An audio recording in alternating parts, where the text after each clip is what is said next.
Hi guys, James at RampantLionReviews again for you today with another beer review. For this one we are going to have a look at a Scandinavian collaboration. So this particular beer is half Swedish, half Danish, and both of the breweries involved here carry very good reputations when it comes to the IPA style. So I'm really curious to see what they can do when they get together. So for this review, for the Swedish side of things, we are going to head towards Gothenburg, Göteborg, you should say in Swedish, the craft beer capital of Sweden, and we're having a taste of yet another beer from Stigbergets Bryggeri, and this one is a collaboration with Gamma Brewing company who come from Copenhagen, just over the water from me in Denmark. This beer is called the Gimme Gimme, and it's a fruit IPA coming in at 6% ABV. Now I had a little look at both the Gamma Brewing websites and also the Stigbergets websites, their Facebook pages, and also the Systembolaget website, and none of them told me what fruit is supposed to be in this one. It says on the can that this is a fruit IPA, but no website or whatever actually says what fruit it is, so we need to have a look at that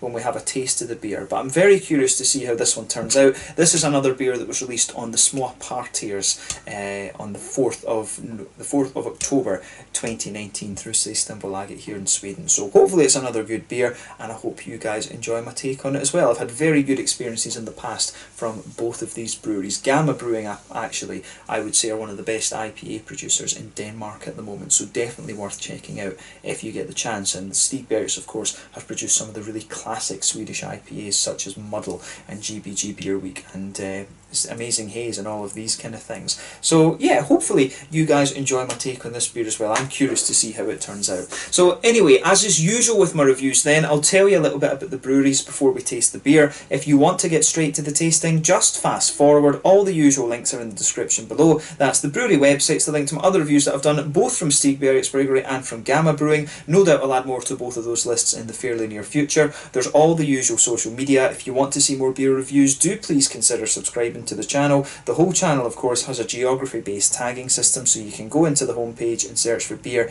based on country, city, state, county, prefetch, or whatever it is you're interested in. Do check out the playlists of beers from different countries. There is one there for all the Swedish beers that I've reviewed for you, and another one for all the Danish beers. This beer will appear in both of those because it's half and half, and both of those lists have been added to very regularly. And as always, please do get in touch and let me know some of the other beers and breweries that you guys would like to see me review. It's always great to hear from you guys that are watching the videos, and the support that you show the channel is hugely appreciated. So anyway, to tell you a little bit about Stigbergets Bryggeri then. So Stigbergets Bryggeri, as I've told you many a time before, are based in Gothenburg, Göteborg as you'd say in Swedish, and it was founded by Nils Hultkrantz and Richard Simonsson. So the pair own two bars that share the one kitchen. This is Bar Chino and the Hagbjörn's Cafe, which can be found on Linnegatan in the city, and both of these places opened up back in 2007. So originally when they started brewing, the idea was to brew a few beers that they could sell in the bars, but this led to them kegging and then selling the beers to other pubs, and eventually to bottling the beers, which began back in November of 2014.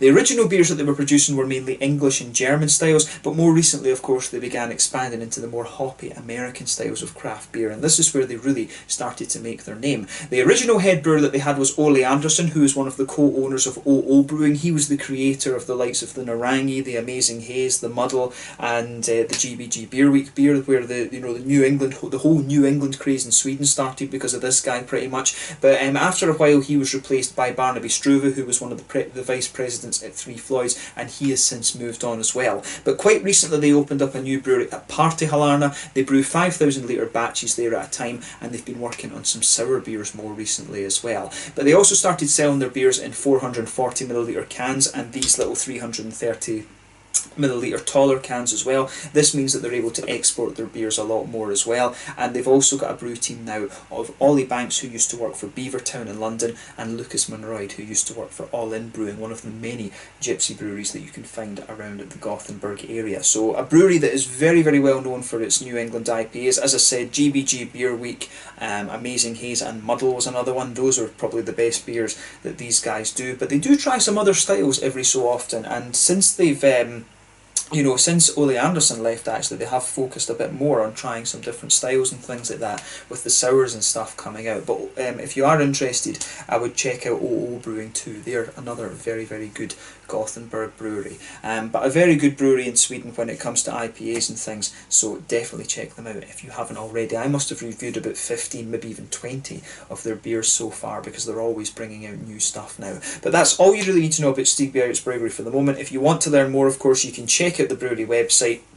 You can follow them on Facebook and Instagram and stuff like that to keep up to date with all the latest goings on, and you can check out the Rate Beer and Untappd pages for all the different beers that they've done. Like I say, they are quite prolific, and even more so in recent times. But yeah, let's have a little look at Gamma Brewing Company then before we taste the beer. So onto the Danish side then. Gamma Brewing Company was founded back in 2014 by 4 friends in Copenhagen who were bartenders in various beer bars around the city, and they always used to talk about how it would be cool to have their own brewery one day. But they've since taken in another co-owner, so the team at the brewery is currently Jakob, Anders, Jesper, Koy and Nick. But they all had a bit of homebrewing experience, and 2 of them had worked in the Ulsnedkeren bar in Copenhagen, and they had actually purchased the former Stronzo brewery in Gørløse, which later became Ølkollektivet, and apparently they were invited to join Ølkollektivet, and they got a good deal on a 20 hectolitre tank, and they started the brewery without any experience of running a business. But this went quite well for them though, and they've expanded twice now,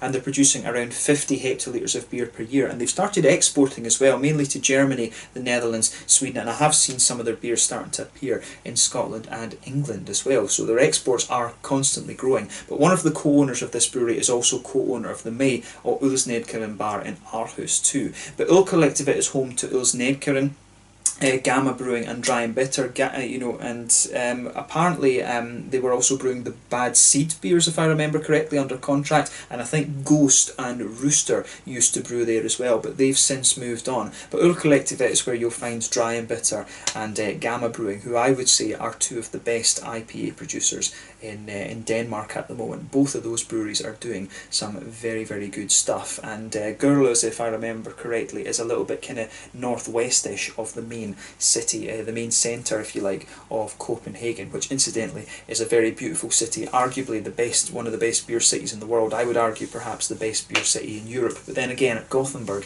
isn't too far behind them these days. So yeah, another brewery that you definitely want to check out if you get the chance. Again, they're very well known for their IPAs, but I have had, I think, a black IPA from these guys as well, or that might have been Dry and Bitter. I always get mixed up between what beers I've had from Gamma and from Dry and Bitter, because they're brewing at the same place. But yeah, very, very good brewery, and like I say, both of these breweries are good when it comes to the IPA side of things. If you want to learn more about Gamma Brewing, of course, you can check out the brewery website again, follow them on Facebook and Instagram to keep up to date with what's going on, and as always, you can look at the Rate Beer and Untappd pages too. That will tell you about all the different beers that they've done. But yeah, let's get on to the actual tasting of this beer itself then. So as you can see, quite a nice sort of serene summer, well, I don't know if that would be summer or autumn, like a summer's evening, I think would be a good way to describe the artwork on this beer. But like I said to you at the start of the video, the Gimme Gimme, this one is a fruit IPA.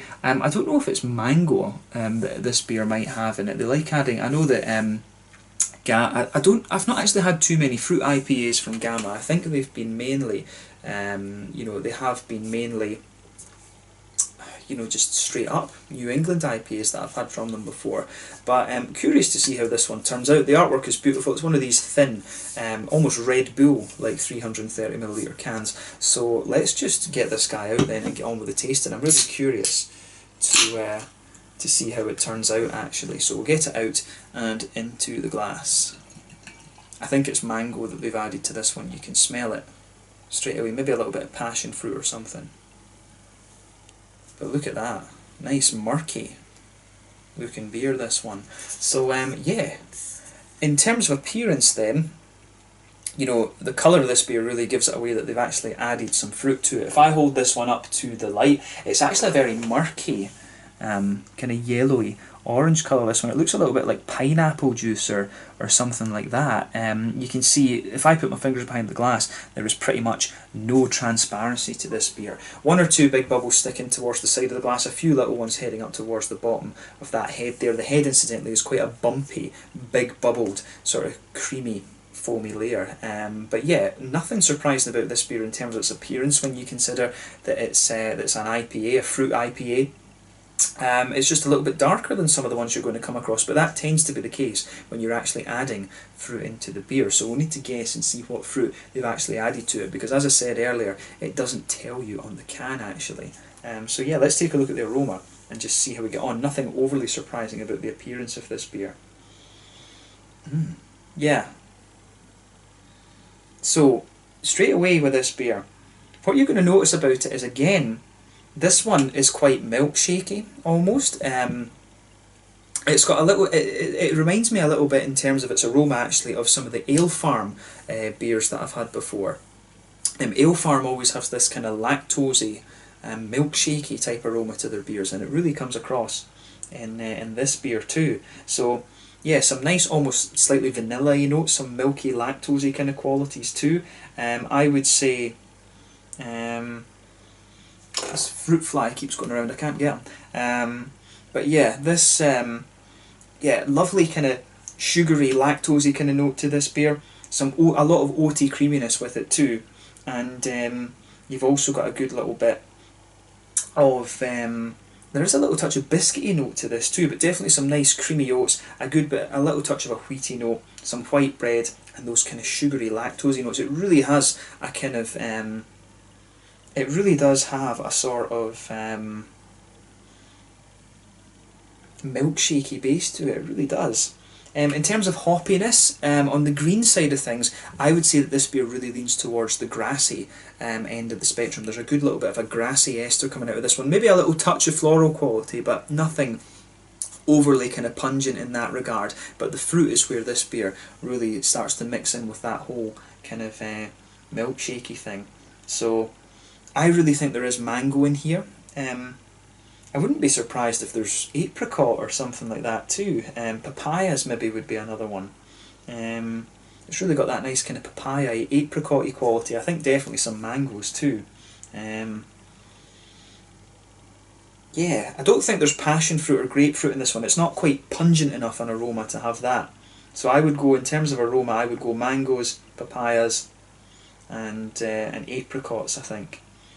I'd be interested to know what kind of hops there are, because there is a little touch of like a lychee kind of, a little bit of like a lychee, slightly gooseberry-ish note coming out of this beer too, but mainly mangoes, yeah, mangoes, apricots, papayas, maybe a little touch of pineapple or something like that. I wouldn't be surprised if there's a bit of pineapple in here as well. So it's difficult to tell exactly what fruit it is, but really it's quite a juicy, tropical, milkshakey smelling IPA, this one, just really to kind of sum it up, to be honest. It's really difficult to pick out exactly what fruit they've added to this one. So any of those four that I mentioned, I think it could well be one of those or a mixture of them. I don't know why they didn't say on the can what fruits it is they've put into it, because that would be a kind of, that would be the sort of difference between some people buying the beer and not. So either that's a good thing or it's a bad thing. Make of that what you will. But yeah, let's just have a taste of this one then and see how we get on. This one is the Gimme Gimme by Stigbergets Bryggeri in Gothenburg here in Sweden, a collaboration at Fruit IPA at 6%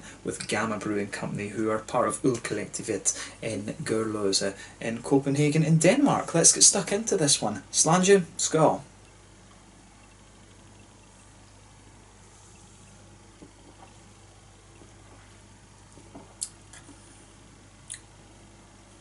Yeah, that's quite interesting actually. It's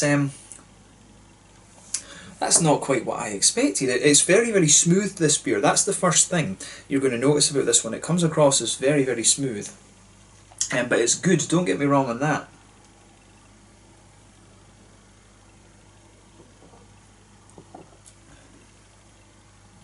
Yeah, this one, it's very, get that fruit fly, that's really annoying.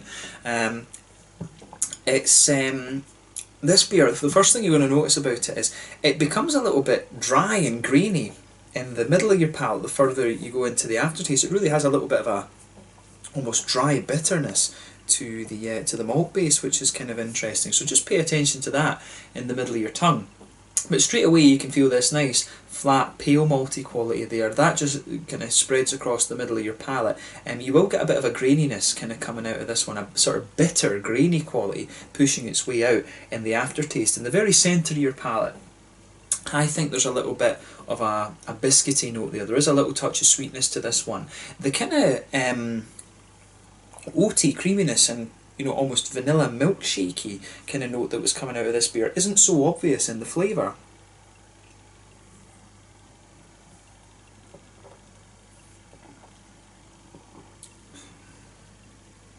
It comes in, I've said it's not so obvious in the flavour, but in fairness, when it comes in towards the front of the palate, you're going to get that kind of sugary, vanilla milkshakey kind of thing, and you can feel it go from the front of your palate and spread just down toward the back, and as the middle of your palate dries out, you start to get that bitterness in there. I don't know if that could be some of the kind of dusty, hop raisiny things that they've got. Usually, of course, when you put hops in the beer and dry hop it and things like that, or even adding the hops, this stuff will sediment out of the beer, and it almost feels as if you've just got a little bit of, if you eat hops dry and you get that big bitterness across the middle of your palate, that's what, you get a bit of that in the middle of your palate here, which is kind of interesting and quite unusual for an IPA actually. So just bear that in mind when you're having this beer. It's almost kind of like they've stirred the tank up with this one before they've put it in the cans a little bit. It's like that. If you've homebrewed, you'll know what I mean.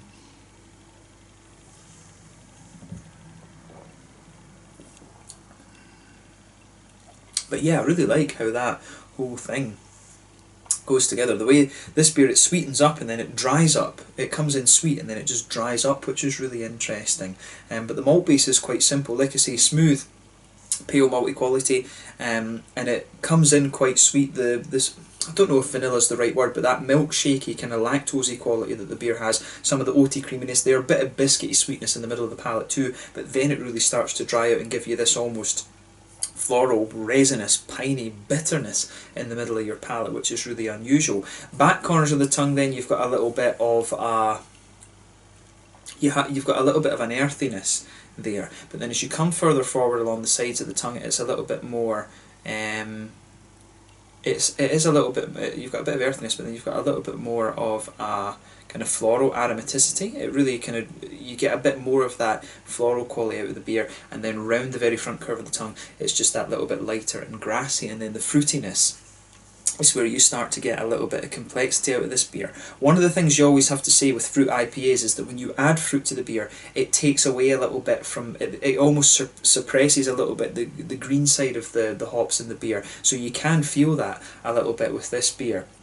And maybe that's why some of these bitter notes are coming out in the centre of your palate, which is kind of interesting.